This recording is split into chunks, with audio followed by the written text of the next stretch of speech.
விக்னேஸ்வராய நமக. குலதெய்வமான ஸ்ரீ பொன்னம்பல சுவாமி, ஸ்ரீ பொன் முத்து கருப்பண சுவாமி, அங்காள பரமேஸ்வரி, பாப்பாத்தியம்மன் துணையுடன் இந்த நாள் இனிய நாளாக அமைய அனைவரின் அவரவர் குலதெய்வம் காத்து அருள் பாலித்து பிரம்மாண்ட வெற்றியை கொடுக்க வணங்குகின்றேன். இன்று பிறந்த நாள் மற்றும் திருமண நாள் காணும் அனைத்து சொந்தங்களுக்கும் என்னுடைய நல்வாழ்த்துக்கள். உங்களுடைய ஸ்ரீவாரி ஆஸ்ட்ரோ, நான் உங்களுடைய ஆஸ்ட்ரோ சஃப்னா பேசுகிறேன். இந்த பதிவானது உங்களுடைய வாழ்க்கையில் நெக்ஸ்ட்டு ஒரு 3 வருஷம் எப்படி இருக்க போகிறது, நெக்ஸ்ட்டு 3 இயர் ப்ரெடிக்ஷன், அதை சொல்ல போகிறேன். கவனமாக இந்த வீடியோ முழுக்க பாருங்கள். இது உங்களுக்கு மிகப்பெரிய பயனுள்ள தகவலாக கண்டிப்பாக இருக்கும் அப்படின்னு நான் சொல்லலாம். அதே மாதிரி ஃபாரினில் இருக்கிறவங்க மெம்பர்ஸ் எல்லாமே இந்த பதிவை முழுமையாக பாருங்கள். அனைத்து தரப்பு மக்களுக்கும் இது மிக பயனுள்ளதாக இருக்கக்கூடிய ஒரு ராசி பலன் அப்படின்னு சொல்லலாம். கோச்சாரப்படி மட்டுமல்லாமல் திசாபுத்தி வாரியாகவும் உங்களுக்கு பிரித்து கொடுத்துருக்குறோம். கோச்சார ரீதியாக 3 வருடங்களோட கோல்சாரங்கள் என்ன, அதே மாதிரி திசாபுத்திகள் வரும்போது அந்த தாக்கம் அதிர்வலைகள் என்னென்ன அப்படிங்கிற அடிப்படையில் இந்த மொத்த பதிவும் முழுமையாக பார்த்து உங்களுடைய உற்றார் உறவினர் நண்பர்கள் யாராவது இருந்தாங்க அப்படின்னா அவங்களுக்கும் பகிர்ந்து பயனளிக்குமாறு கேட்டுக்கொள்கின்றேன். சேனலை இது வரைக்கும் சப்ஸ்கிரைப் பண்ணாமல் இருந்தால் ஸ்ரீவாரி ஆஸ்ட்ரோ சேனலை சப்ஸ்கிரைப் பண்ணிக்கோங்க. பெல் ஐக்கானை ப்ரெஸ் பண்ணிக்கோங்க. நோட்டிஃபிகேஷன் பேனலை ஆன் பண்ணிவிட்டு வீடியோக்குள்ளே வாங்க. முழுமையாக இந்த பலன்களை தெரிஞ்சுக்கலாம். விருச்சிக ராசிக்காரங்க இந்த 2024லேருந்து 2025க்குள்ளே இந்த சனி 4 கிரகங்களுடைய பெயர்ச்சியை பொறுத்து அந்த ஆண்டு முழுக்க பலன்கள் எப்படி இருக்கும் அப்படிங்கிறது பொதுவாக கோல்சாரம் எப்படி இருக்குதுன்னு பார்க்கலாம். சனி 4ஆம் இடத்துலேருந்து 5ஆம் இடத்துக்கு போகிறதும், ராகு 5ஆம் இடத்துலேருந்து 4ஆம் இடத்துக்கு டிரான்சிட் ஆகிறதும், கேது 11ஆம் இடத்துல லாபத்துலேருந்து தொழிலுக்கு 10ஆம் இடமான ஜீவனக்காரகத்துக்கு பயிற்சி ஆகும்போதும், குரு 7ஆம் இடத்துலேருந்து 8ஆம் இடத்துக்கு பயிற்சி ஆகும்போது என்ன மாதிரி பலன்கள் இருக்கும். சனி 4ஆம் இடத்துல உங்களுடைய அர்த்தாஷ்டம சனியிலேருந்து விலகி பஞ்சமஸ்தானத்துக்கு போகிறது அப்படிங்கிறது பலன் கெடுதலா அப்படின்னா, அர்த்தாஷ்டமிலேருந்து வர்றதே மிகப்பெரிய நல்ல பலன்.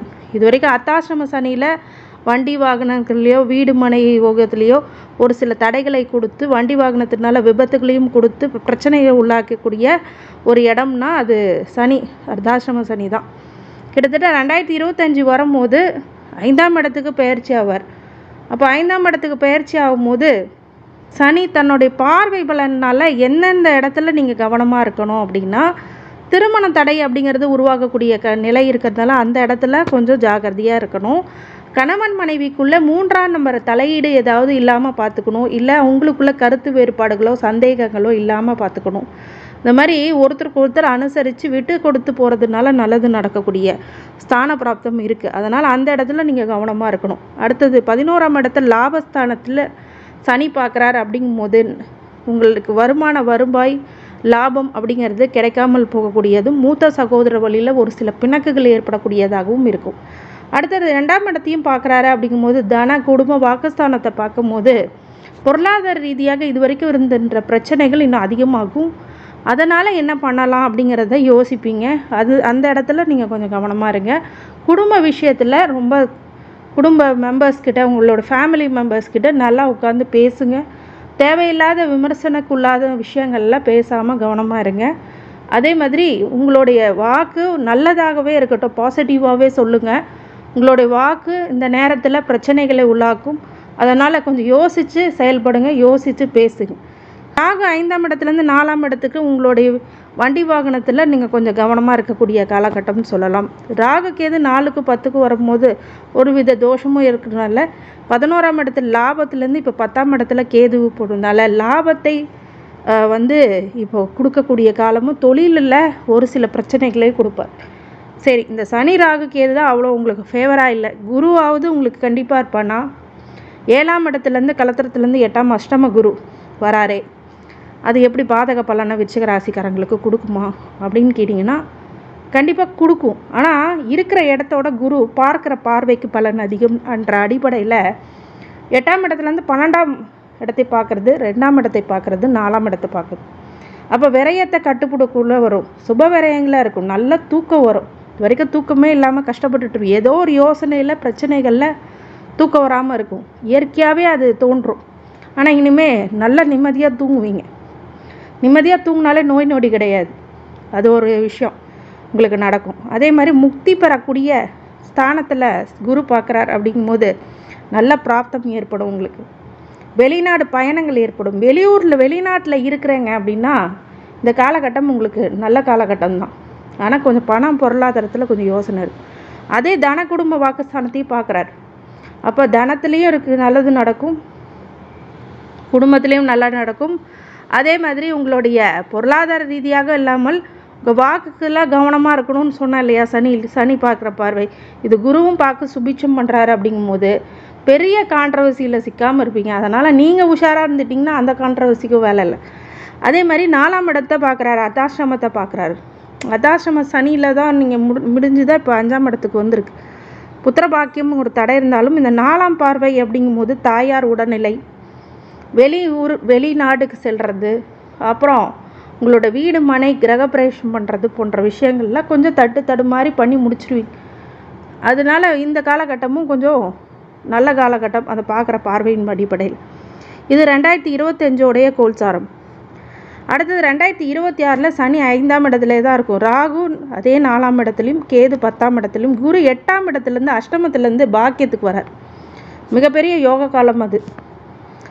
5ஆம் இடத்துல இருக்கிறதும், ராகு 4ஆம் இடத்துல, கேது 10ஆம் இடத்துல இருக்கும் போதும் குரு உங்களை காப்பாற்றிடுறார்.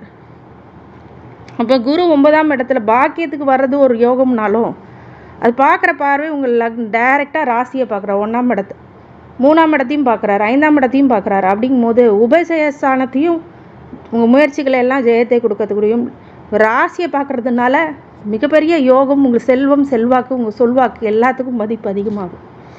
அதே மாதிரி 5ஆம் இடத்தை பார்க்கும்போது உங்கள் அறிவுத்திறன் நல்லா கூர்மையாக செயல்படும்.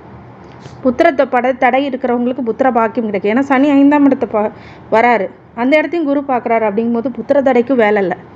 இந்த காலகட்டத்தில் எல்லாமே உங்களுக்கு ப்ளஸ் பாயிண்ட்டாக அமையும். அடுத்தது 2027 சனி 5ஆம் இடத்துலையும், ராகு 3ஆம் இடத்துக்கும், கேது 9ஆம் இடத்துக்கும், குரு 9 பாக்கியத்துலேருந்து 10ஆம் இடத்துக்கு வராங்க.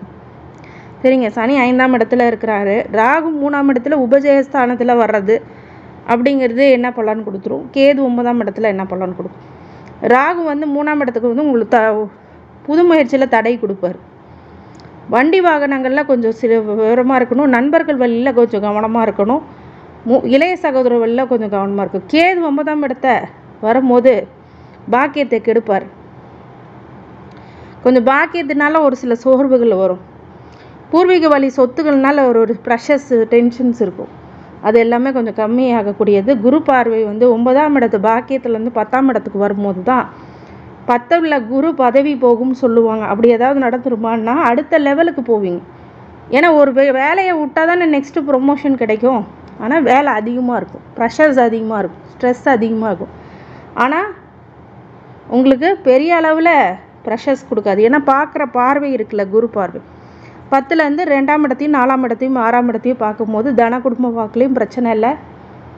அதே மாதிரி உங்களுடைய வீடு மனை யோகம் வண்டி வாகனத்துலேயும் ப்ராப்ளம் இல்லை. குரு பார்க்குறாரு. 6ஆம் இடத்துல நோய் எதிரி கடன் உங்கள் கட்டுப்பாட்டுக்குள்ளே வச்சுருப்பேன். இது கோச்சார அப்படியான பலன்கள். தசாபுத்தி ரீதியாக 2025 குரு திசை எப்படி இருக்கும்? சில பேருக்கு குரு திசை நடக்கும், விருச்சிக ராசிக்காரங்க. இப்போ அஷ்டம குருவாக 2025 வரும்போது திடீர் அதிர்ஷ்டம், அசிங்கம், அவமானம் ஏற்பட வாய்ப்பு இருக்குது. விரயத்தை குரு கொடுப்பார். தன குடும்ப வாக்குஸ்தானத்தை பலப்படுத்துவார். குரு திசை நடக்குதான்னு பார்த்துக்கோங்க. உங்களுக்கு 4ஆம் நாளில் குரு பார்வை வீடு மனை யோகம் வண்டி வாகனத்தினால நன்மை. 2026 பாக்கிய குருவாக வரும்போது ராசிக்காரருக்கு நன்மை அதிக அளவில் அந்த குரு திசைக்காரங்களுக்கு கொடுக்கும். 3ஆம் இடத்து பார்வை புது முயற்சியில் வெற்றி, இளைய சகோதர வழியில் வாழ்வு அப்படிங்கிறதுலாம் இருக்கும். புத்திர பாக்கியம், நல்வாழ்க்கை அமையும். 2027 தொழில் குரு பட்டம் பதவி இடமாற்றம் ஏற்படும். நெக்ஸ்ட் லெவலில் தன குடும்ப வாக்குஸ்தானத்தில் நன்மை. அதே மாதிரி வண்டி வாகனத்தில், புது வீடு வாங்குறதுல, தாயார் வழியில் ஆதரவு அப்படிங்கிறதெல்லாம் இருக்கும். 6ஆம் இடத்துல நோய் ஏதாவது கடுமைகள் இருந்தால் இப்போ குறையும். கடன் நிவர்த்தி பெறும். அதே மாதிரி நோய் நொடிகள், கடன், எதிரி மறைமுகமாக உங்களை தாக்கிட்டு இருக்கவங்களாம் இப்போ பலப்படக்கூடிய காலகட்டம் அப்படிங்கிறது உண்டு. அப்படிங்கும்போது கொஞ்சம் நல்ல பலன்கள் ஏற்படும். அதனால் கொஞ்சம் கட்டுப்பாட்டுக்குள்ளே கொண்டு வருவீங்க. அடுத்தது சனி திசை 2025, 26, 27 இந்த 3 வருஷத்துக்கும் சனி திசை நடந்துகிட்ருக்கவங்களுக்கு புத்திர தோஷம் இருக்கும். புத்திரத்தில் மன நிம்மதி இருக்காது, சந்தோஷம் இருக்காது, கலத்திர வழியில் தொந்தரவு, திருமண தடை, கணவன் மனைவிக்குடைய தனி திசையில் ஜாக்கிரதையும் கவனமாகவும் இருக்கக்கூடிய திசை. புதன் திசை 2025, 2026, 27 பிரச்சனையை அதிகமாக கொடுப்பார். வம்பு வழக்கு, கேஸு, ப்ராப்ளம் அப்படின்னு கொடுப்பாங்க. புத்திசாலித்தனமாக நீங்களே நழுவிக்கிறது அப்படிங்கிறது ரொம்ப நல்லது. அடுத்தது கேது திசை 2025, 26, 27 2025, 26 மட்டும் தொழிலில் சங்கடத்தை கொடுப்பார். அதனால் தொழில் வகையில் கொஞ்சம் ஜாகிரதையாக இருங்க. அதில் நிறைய பேர்த்த நம்பி இல்லாமல் இன்வெஸ்ட்மெண்ட் பண்ணிடாதீங்க. நம்பி எதுவும் செஞ்சிடாதீங்க. நம்பி செய்கிறவங்கள்ட்ட மட்டுமே நீங்கள் உங்களுக்கு யோசனை பண்ணி செய்யுங்க. தொழிலில் ஒரு சில சங்கடங்கள் வரக்கூடிய நிலை இருக்கிறதுனால கண்டிப்பாக அதை ஆராய்ந்த பிறகே செய்யணும் அப்படிங்கிறது என்னுடைய கணிப்பு அப்படிங்கிறது ஒன்று இருக்குது. நீங்கள் அதை சரியாக புரிஞ்சுக்கோங்க. 2027 பாக்கியத்தை தடை செய்வார். அப்படிங்கும்போது புத்திர பாக்கியமோ இல்லை உங்களுடைய பூர்வ புண்ணியத்தோட பாக்கியமோ தடை பெறக்கூடியதாக இருக்குது. அதனால் 2027 இந்த கேது திசையில் இருக்கவங்க கொஞ்சம் கவனமாக இருங்க. ஆன்மீக நாட்டமோ ஆன்மீக வழி சுற்றுலா பயணங்களோ இல்லை கடவுள் சார்ந்த விஷயங்களில் பண்ணும்போது வெற்றிகளை குவிப்பீர்கள் அப்படின்னு சொல்லலாம். இந்த ராசிக்காரங்க குலதெய்வ வழிபாடு கண்டிப்பாக பண்ணுங்கள். அர்த்தாஷ்டம சனி உங்களுக்கு மாறி புத்திர 5ஆம் இடத்துக்கு வர்றது அப்படிங்கிறது ஒரு நல்ல விஷயமா பட்டாலும் சில கிரகங்களின் அஷ்டம குரு அந்த மாதிரி விஷயங்கள்லாம் கொஞ்சம் தாக்கத்தை கொடுக்கறதுனால குலதெய்வ வழிபாடு முக்கியமானது. அதே மாதிரி இந்த முழுக்க வழிபாடு பண்ணணும் அப்படின்னா விருச்சிக ராசிக்காரங்களுக்கு பொதுவாகவே முருகன் வழிபாடு, திருச்செந்தூர் முருகனை வழிபாடுங்க, ரொம்ப நல்லது நடக்கும். மனசார கடவுளை நினச்சி திருச்செந்தூர் முருகனை வணங்கி வழிபட்டு வாருங்கள். இல்லைங்க நான் வருஷம் போகிறேங்க, இப்படி பண்ணுறேங்க அது பண்ணுறேங்கலாம் வேண்டாம். 3 வருடங்களும் நீங்கள் இந்த திருச்செந்தூர் முருகனை வழிபட்டு வர்றதுனால நன்மைகள் அதிக அளவில் நடக்கும். அதன் பிறகு உங்களுடைய வீட்டு தெய்வத்தையும் சரியாக வழிபட்டு வாங்க. 2 வேளை விளக்கேற்றி வழிபடுங்க. இந்த ரிச்சகராசிக்காரங்களுக்கு அனைத்து ஐஸ்வர்யங்களும் சகல சௌபாக்கியங்களும் மன நிம்மதியும் மனோதைரியத்தையும் ஆரோக்கியத்தையும் கொடுக்க வேண்டும் என்று எம்பெருமான் ஸ்ரீவாரி பெருமாளை வேண்டி வணங்குகின்றேன். வாழ்க வளமுடன். நன்றி.